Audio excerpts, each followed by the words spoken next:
nestes tempos menos bons, nós viemos aqui para cantar uma música convosco. Esta música tem uma parte da letra que eu gosto muito, que diz: na tempestade nada importa, porque Deus está aqui, o nosso Deus está aqui. E esta música chama-se Deus Connosco. E é tão bom e tão importante nós sabermos que, mesmo na dificuldade, Deus está lá, Deus está connosco. E é esta a mensagem desta música. Eu espero que ela faça sentido também para vocês aí desse lado.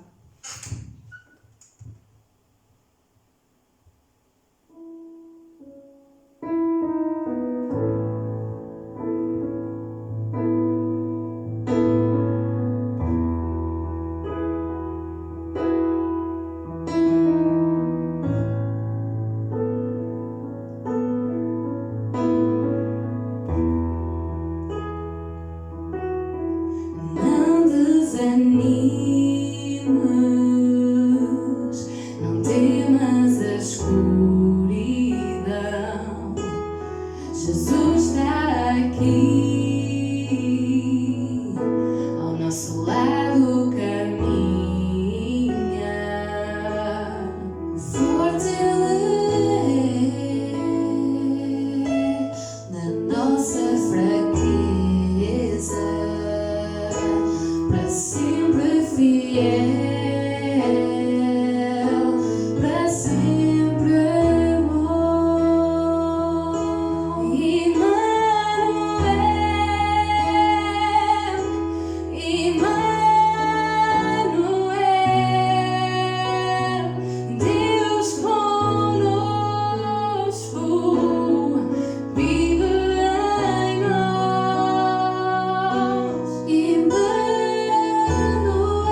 Paz de Deus a todos os irmãos.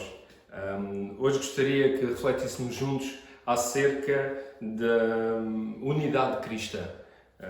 Pode parecer um pouco estranho estarmos a falar de unidade, porque podemos pensar, então, mas afinal unidade nós já demonstramos quando estamos reunidos nos nossos cultos. Acontece que, como neste tempo, nem sempre isso é possível e devido à circunstância que estamos a viver, mas será que a unidade ainda assim pode ser mantida?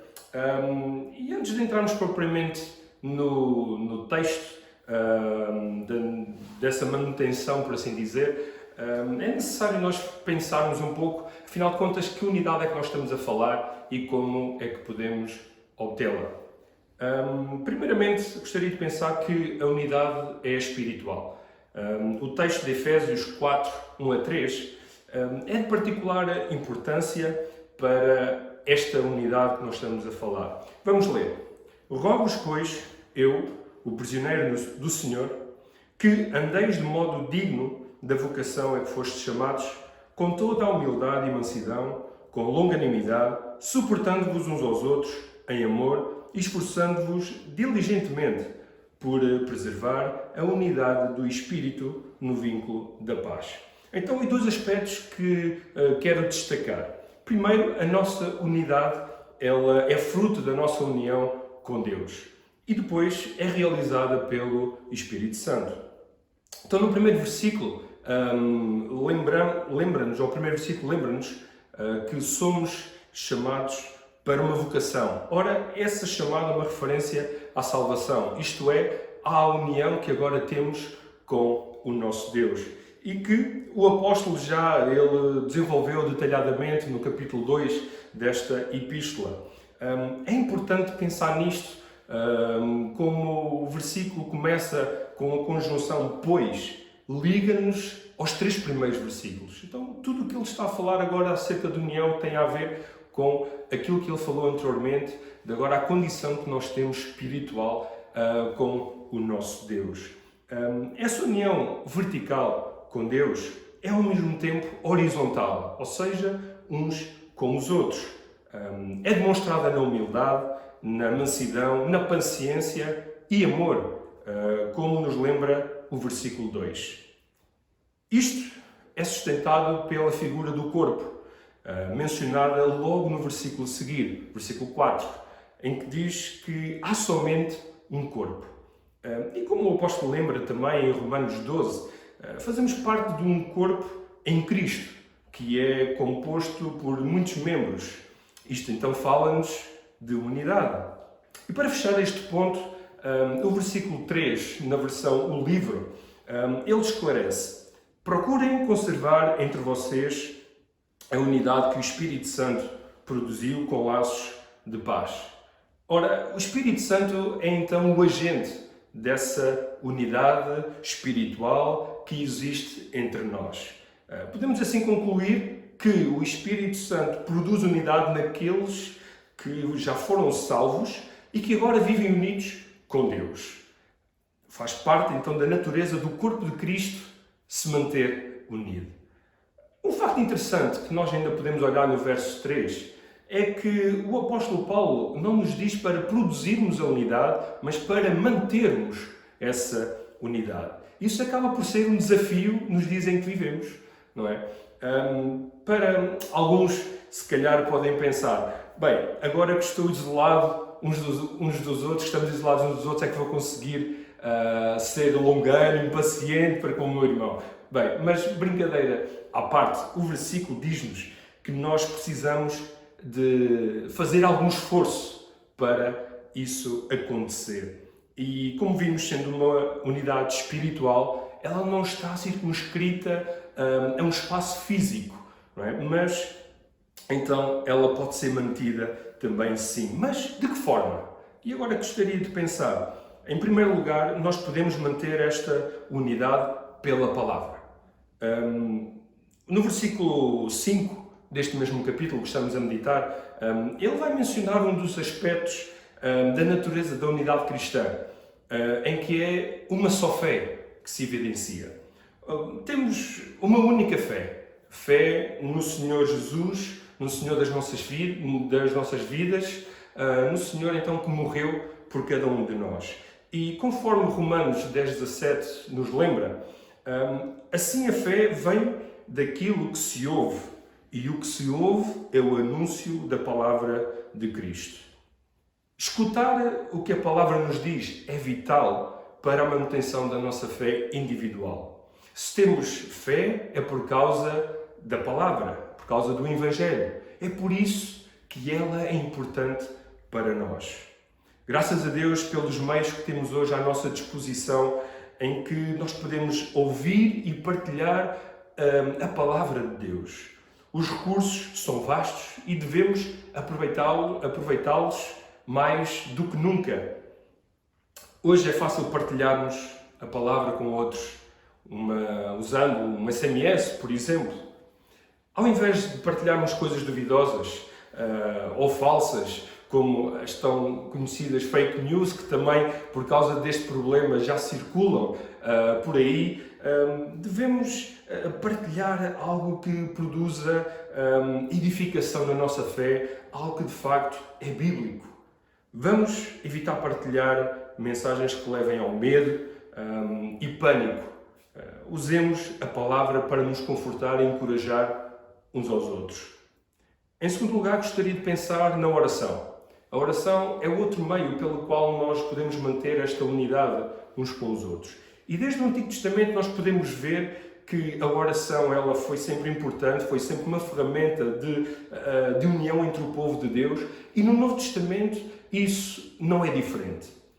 Enquanto estamos pensando em Efésios, podemos também olhar aqui para um versículo que está no capítulo 6, verso 18 e 19, que diz: com toda a oração e súplica, orando em todo o tempo no Espírito, e para isto vigiando com toda a perseverança e súplica por todos os santos e também por mim. Então Paulo exorta cada um de nós a orar uns pelos outros.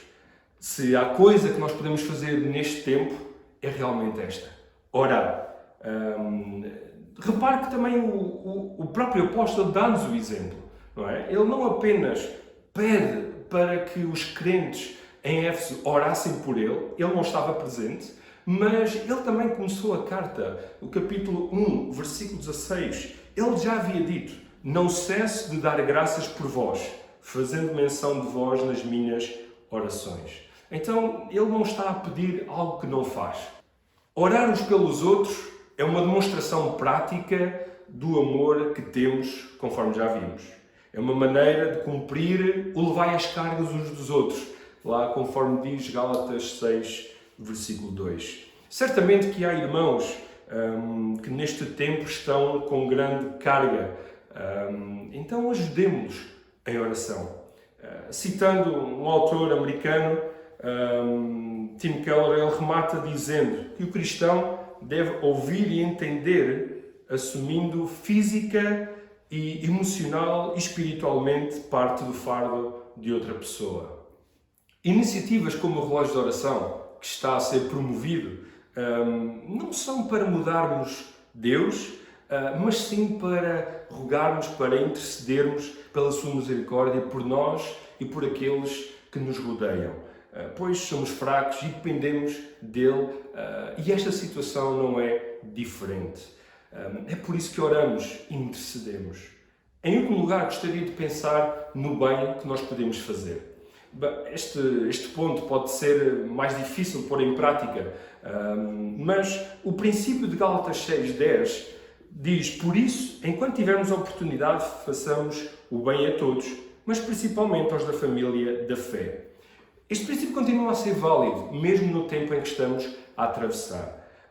Se por precaução devemos manter uma distância social e frequentar espaços públicos somente quando necessário, é verdade que também isso não nos deve levar para ficarmos fechados no nosso egoísmo e também com falta de empatia por aqueles que realmente também precisam de nós. Há pessoas que estão nos chamados grupos de risco, em que para eles fazer as tarefas básicas constituem um maior perigo. Então, por que não? Podemos nos disponibilizar, claro, empregando todas as medidas preventivas que estão sendo anunciadas, mas, por exemplo, suprir algum tipo de alimentação, fazer algumas compras de supermercado, ajudar até na limpeza, desinfecção da casa, enfim.